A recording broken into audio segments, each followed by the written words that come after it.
we are out on this beautiful afternoon to do a little course preview for January 1st Hangover Classic.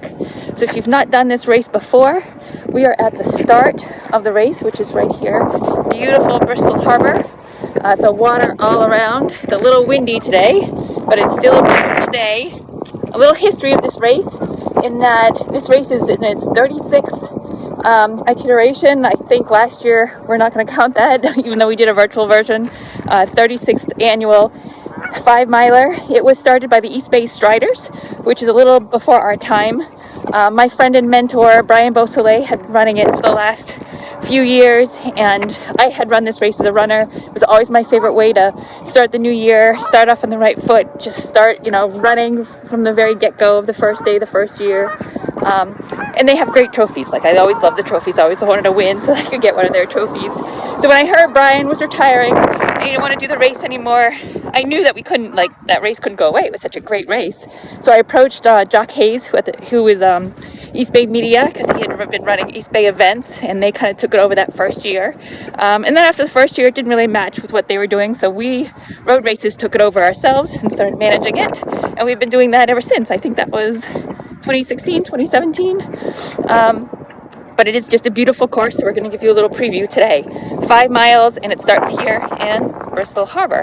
Here we go. This is the start of the race here by these condos. Downtown Bristol that way. East Bay Bike Path over there. More East Bay Bike Path. So we're going to go into the road, and we're going to start running, and I'll give you a few great courses spots along the way. So we head into Cold State Park right at the first intersection, which looks like this. And now we're going to be on the trails in Cold State Park for the next nearly 3 miles. Pretty much the majority of the race is in Cold State Park on their trails. So we're just going to run up and jump on that trail. That's kind of right in front of us, right there. Pretty. A little sneak peek just before mile 1. I love this spot in the course because you can only access it by foot, only by trails, but you get a really good view of the other side of Cold State Park, and you're kind of in this beautiful open section here. Here we are at about 1.5 miles. It's a famous Cold State Park stone bridge with just wide open views of the bay. A little windy today, but still just absolutely gorgeous. So we're just before mile 2, and we're going to take a right here and cross the road and continue up this path.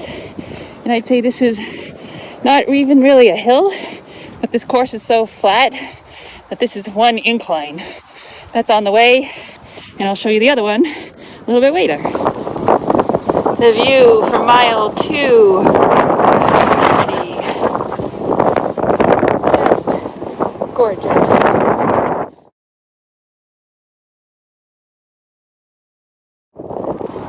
So we cross the road here, and then we're going to run all along the water, all along that way, just right up against the rocks there.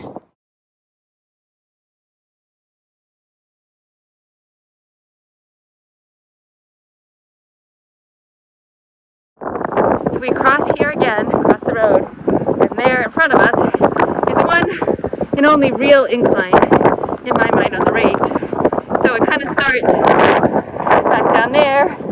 This is Surprise Hill, and then you do like a long slow climb, you cross the road, little decline, and then another little incline. And that's it for hills on this race. So this is the Colt barn. So the Colt family owned all this land, and he had famous bulls, and he built this barn for them. You can still see life-size replicas of the bulls at the gate of Cold State Park, but just a very impressive building. It's actually housing the state park offices now. So after we come down the hill from the barn, we cross right through these rocks and go right across to Cogshell Farm property.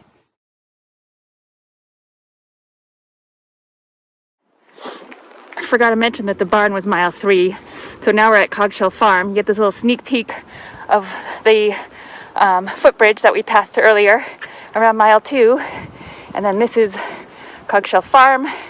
They're a living museum, sort of like a Plymouth plantation. you can come see them do maple sugaring and farming. Very cute, especially for the kitties. So now we're here at just before mile 4, about 3.75, and we're on Papasquash Road. And Papasquash Road, one of the most famous residents was Anthony Quinn, the actor and artist. Before he passed away, he lived way out in Papasquash. So that's where we started, down there, those condos. But the finish line is actually a little bit over there.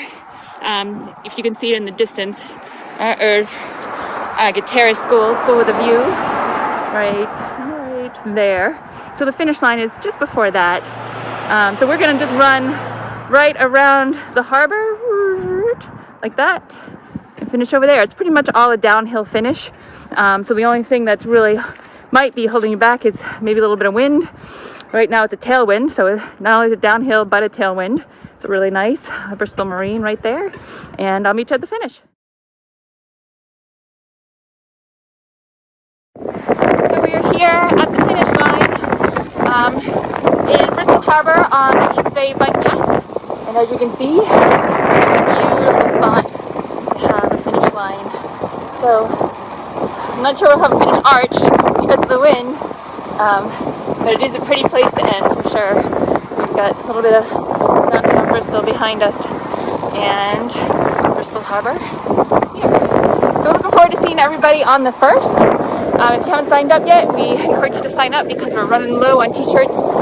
We did order 300, so first 300 people get their pick a shirt. All right, thanks, and have a great holiday.